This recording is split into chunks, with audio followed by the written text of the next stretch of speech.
We came to New Zealand to travel extensively and see as much as we can of both islands. To do this, we bought a motorhome to live and travel in. Last time we took Blue, a rescue puppy, out for a walk to complete a community chest.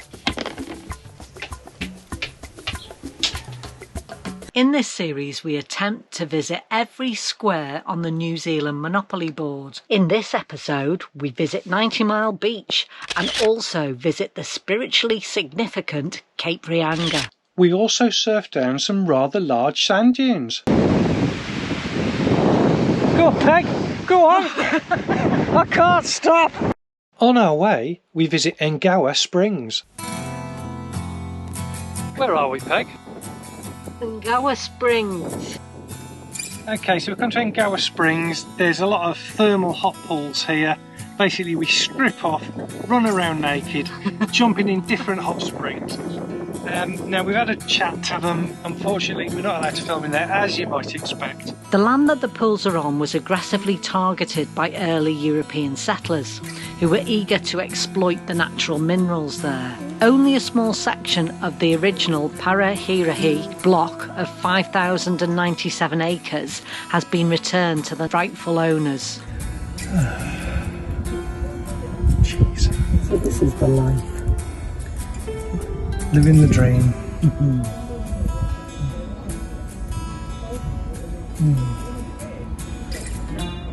Okay, we're just getting into one of the pools now. This is apparently 39, and we tried some of the cooler ones. They were too cold. This is 39 and it feels good. 39 is good. Very smelly. Very smelly. But lovely. There's 16 pools of various temperatures and mineral content. Some are quite cool and others were too hot to get into. The staff monitor the temperatures and prevent anybody getting burnt by cordoning off pools if they go more than 40 degrees. Most pools are reputed to have healing powers. Some are said to heal chest conditions, others skin conditions. They're a really sociable way to spend a few hours, and we talked to many local people and other tourists as we moved from pool to pool.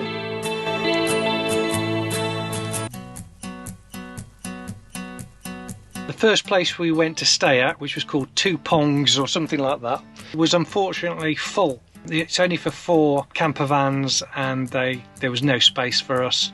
So we've come up the road, 2 minutes up the road. This is a paid site, private one. We've managed to get in. We're going to park up here for the night and hopefully somebody will take some money off us at some point before we leave in the morning. Okay, so a bit of a result. We've made contact with the owners of this establishment and we can stay for 10 New Zealand dollars for tonight. That's £5. It's incredibly good value. So this is just the perfect night stop, and we're going to get a tour in the morning, and we're really looking forward to that. So we went looking, and these were all local, and there were so many once we opened up our eyes. Fantastic. Because the railways decommissioned 2,500 of these in the 70s, took the wheels and bogies off them, and sold them for $50 to farmers and engineers. Nolene very kindly gave us a tour of the carriages. Okaiho Railstay offers classic railway carriage accommodation. It has double and single bed options and it's next to the Twin Coast cycle trail. It has motorhome parking and free Wi-Fi. Guests that were staying in carriages had access to a kitchen that looked like a rail station. I don't know if we've mentioned this before, but it's definitely worth mentioning again. We struggle to use our cards now in a number of places. It's, I'd say, I don't know, 60 or 70% of the time our cards work. And maybe the rest of the time they just get declined as invalid cards. So we're going to have to get some cash, because sometimes only cash will do. It worked in 3 shops here, so it worked in the butchers, it worked in the general stores and it worked in the cafe, but it was just in the supermarket it wouldn't work. So there, you've got the stats there. It worked in 75% of the places and 25% it didn't work. Do you want to say Okaiho? Okaiho. We've just learned how to pronounce it. Okaiho. So I would have said Okaiho. Okaiho. Okaiho. It's off to work we go. Right, we'd heard a rumour. We're on our way to Cape Reinga. and we'd heard a rumour that it was impassable, and we've had that confirmed by a local. So we're having to track back slightly away from State Highway 1 and pick up State Highway 10, I think it is, and we can work our way up then the east side and get to it that way. So that's what we're going to try and do now. It does add a bit to the journey, and it's left here.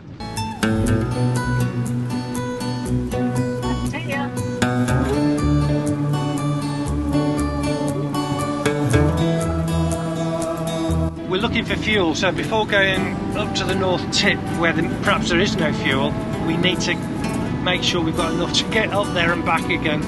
So that's why we stopped at Kerry now, or we're driving through Kerry, see what we can find. Over there I can see a hunting, fishing, diving, camping, tramping, clothing shop. That can't be something we can miss. Hunting and fishing in New Zealand. Great, we found a petrol station. Peg's done great. There's a hunting and fishing shop next door. What more could we want, Peg? A bacon butty. That was a bit of a relief. We filled up with fuel and they accepted our card here. We can now move north. We've arrived in Mangonui at a free campsite that we're staying at, which has got a dump and it's got free drinkable water as well. This is the view we've got. We've literally walked 5 minutes from there. There seems to be all kinds of things in the town, so we're going to walk down and have an explore. Credit to Peg for finding this one. We use Wikicamps New Zealand a lot, but this one was actually not on there, not on the map. Peg found it on another site. It was actually on the New Zealand Council website, so they encourage people to stay at the designated free camping spaces, and I think there's 7 of them in the Northland. We're finding that there are very cheap sites, there's a lot of free ones. We're just spending our money on tea and cake instead.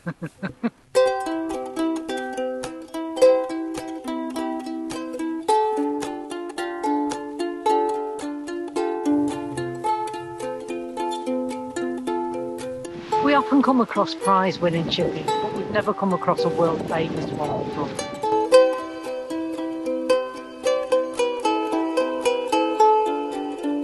Have you heard of it? Let us know in the comments below. So one hokey, one hokey, $8. But what I like on the receipt, it says full scoop fat, $5. Now that's referring to the larger chips that we've chosen rather than the skinny fries, and it's called full scoop fat. It doesn't sound very appetising when they put it that way, does it, Peg? No, but I'm having them.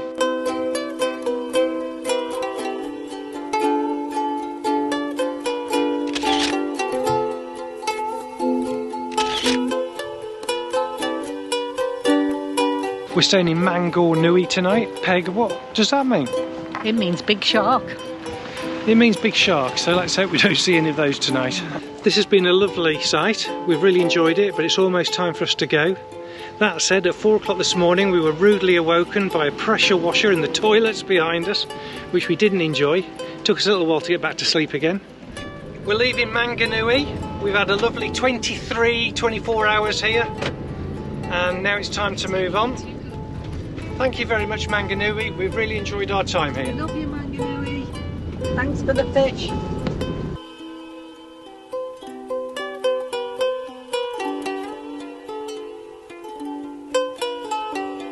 We're on our way now to Popawiwi. I've almost certainly not pronounced that correctly, but it sounds very nice. Camping in the olive groves. What more could we ask for?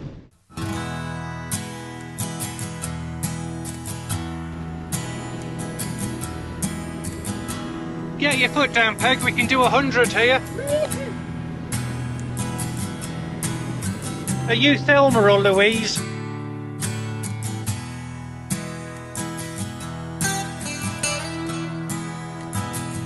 We're here. We've had a lovely reception from the owners, had a good chat to them. We've parked amongst the olive groves.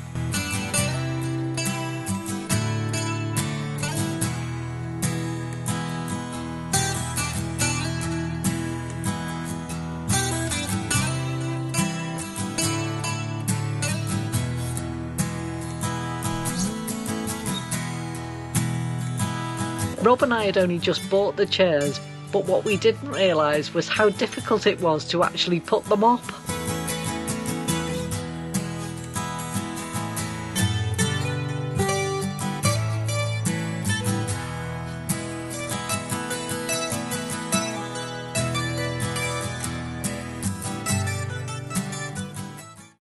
Yeah, okay, so as Peg was trying to wheel spin her way out of where we were, this is what she's done to the vehicle. This is what happened.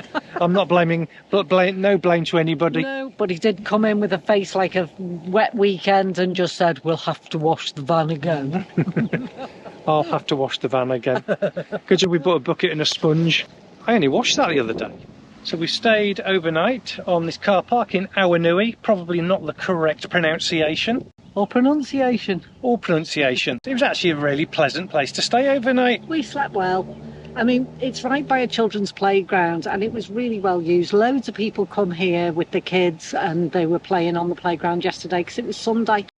So on our travels, both in Australia and New Zealand, I've been really impressed with the public toilets. They're far better than they are in the UK. This set here was like a stainless steel, but it was painted beautifully.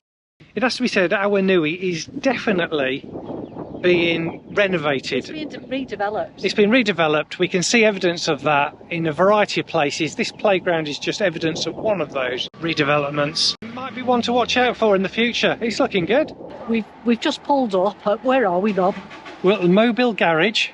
Yeah, well, before that we pulled up at a town where we knew there was a dump station and somewhere we could get clean water. And there was a sign there saying motorhome parking for $10 a night. So call in at the mobile petrol station and inquire there. So we've just been in, paid $20 and we're staying here for 2 nights. Not at the mobile garage, at the motorhome place, and we'll show you that in a minute. I knew what you meant. Okay, so this is all bizarre. Went to the mobile garage, they gave us a code for a combination. Oh yeah. Peg's broken the code. We're in.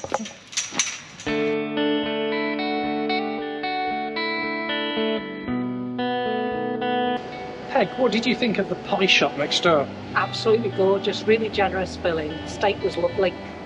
Yeah, so if you're ever passing this way, this is a must place to visit. The pies are just fantastic. It's really good. Put your washing in, get a pie. Yeah, put your washing in as you're passing. Get a pie, eat your pie, empty your washing, job done.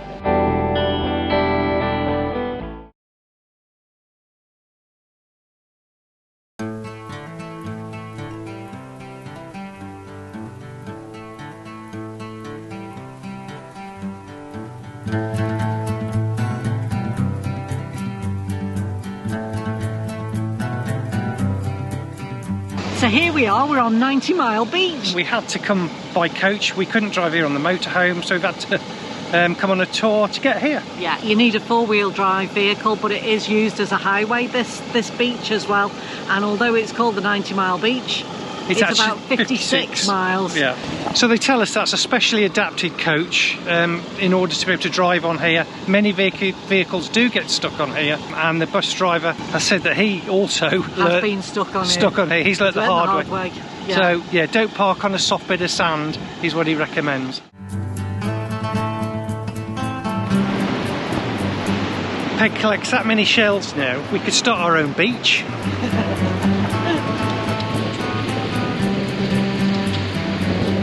So you're wanting the Ngatikuri area and the Te Aupōuri area.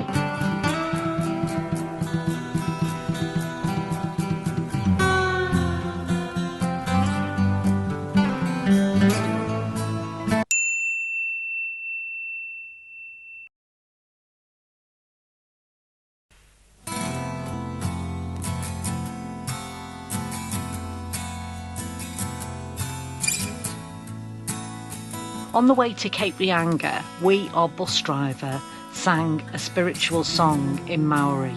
He did this to let us know just how important this place is.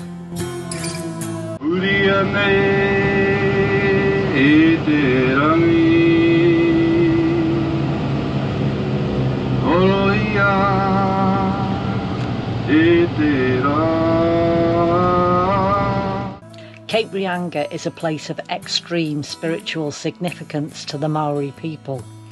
According to mythology, the spirits of the dead travel to Cape Reinga. They go on their journey to the afterlife by leaping off the headland and climbing down the roots of the 800-year-old Pahutakawa tree, which legend has never bloomed.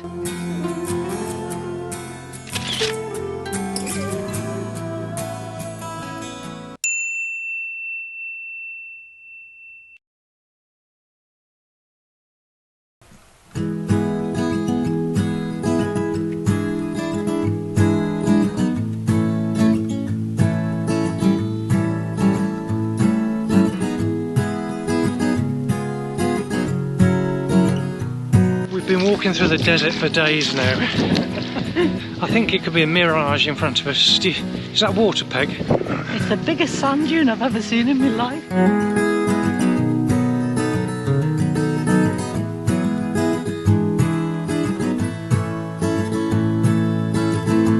Your feet and your brakes and your steering.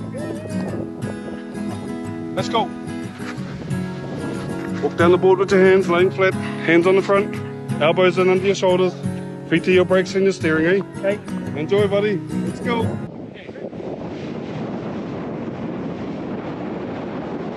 Look out! Look out! Look out!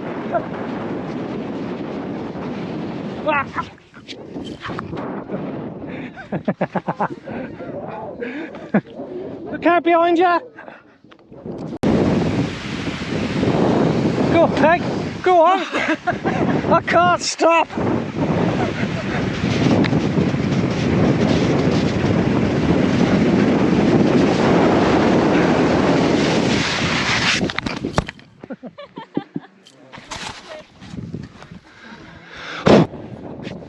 Go on!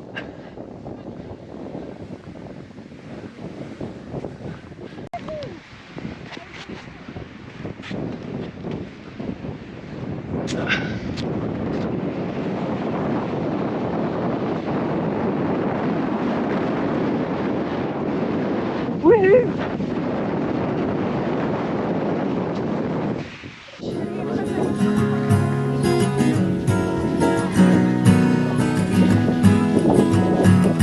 It's the long track now, back to the coach. Oh, climbing up was really tiring. We both did it 3 times. That was enough. Oh, we were worn out. Goodness me. We had 3 different activities all on one day, and we, our driver, really made it fun. I made a big mistake yesterday, and that mistake means we're on a bit of a mission today. A mission that's going to take probably 5 or 6 hours. We're 99 kilometres away, and we'll take up most of the day. Peggy, looking forward to whatever we're doing today? Can't wait. Yeah, we'll let you know in a minute. Well, we'll let you know in a few hours' time when what's happened, the mess up I've made. What a nightmare we're in. Oh God.